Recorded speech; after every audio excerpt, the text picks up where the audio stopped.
17 years since they last met. The last time these two sides shared a pitch was back in 2009, a 5-1 Spanish victory in Vienna.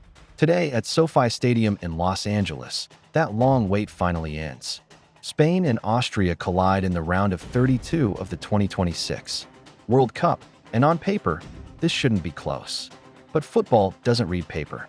Spain arrive here in outstanding form, riding a spectacular unbeaten streak. They march to the top of Group H, showing defensive steel by not conceding a single goal until their final group game. Their journey has been relentless, a 4-0 demolition of Saudi Arabia, followed by a gritty 1-0 win over Uruguay, sealed by Alex Baena in the final minutes. This is a Spain side built on absolute control. They dominate possession, strangling opponents with a relentless passing game. They don't just beat you, they starve you of the ball until you break. Austria's story is different. Messier, more dramatic, more human. They almost didn't make it out of the group at all. On the final match day, against Algeria, Austria found themselves needing a moment of magic just to survive. In the 94th minute, Sasa Kalajdzic rose above the defense and headed home an equalizer that kept their World Cup alive. A 3-3 draw. Chaos. Relief. History.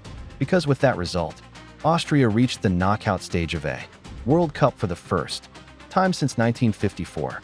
72 years. Let that sink in. So who is this Austria team, really? Ralf Rangnick has built something resilient, if imperfect. Their backline has struggled to keep clean sheets in World Cup history, a vulnerability that should worry them against a Spanish attack this sharp. But going forward, they have bite. The veteran Marko Arnautovic still leads the line with an impressive scoring record in recent form. Marcel Sabitzer is pulling strings in midfield, while David Alaba marshals the defense with the calm of a player who has seen every version of pressure football can offer. Now look at what's waiting for them. Lamine Yamal, 19 years old and already the most watched teenager in world football. His minutes have been managed carefully through the group stage. But when he's played, he's produced. A goal against Saudi Arabia. Flashes of the brilliance that made him a household name almost overnight. Beside him, Mikel Oyarzabal has quietly been one of Spain's most productive attackers, consistently delivering clinical finishes for the national team. A player who doesn't need the spotlight to make the difference. And in midfield, the engine room. Rodri, Pedri, Mikel Merino. Players who make the game look slower than it actually is, because they're always one step ahead of it. Across football history, these two nations have met 16 times. Spain has taken the lion's share of those victories, while Austria has claimed a few historic wins of their own, alongside a handful of hard-fought draws. History leans one way, overwhelmingly, but history doesn't play the 90 minutes. What Austria has shown, again and again this tournament, is a refusal to accept the obvious outcome. A team that finds a way to stay alive when the story says they shouldn't. That's not nothing. Not against a Spain side that, for all its dominance, has occasionally found it difficult to convert chances, sometimes playing tighter, lower-scoring matches than expected.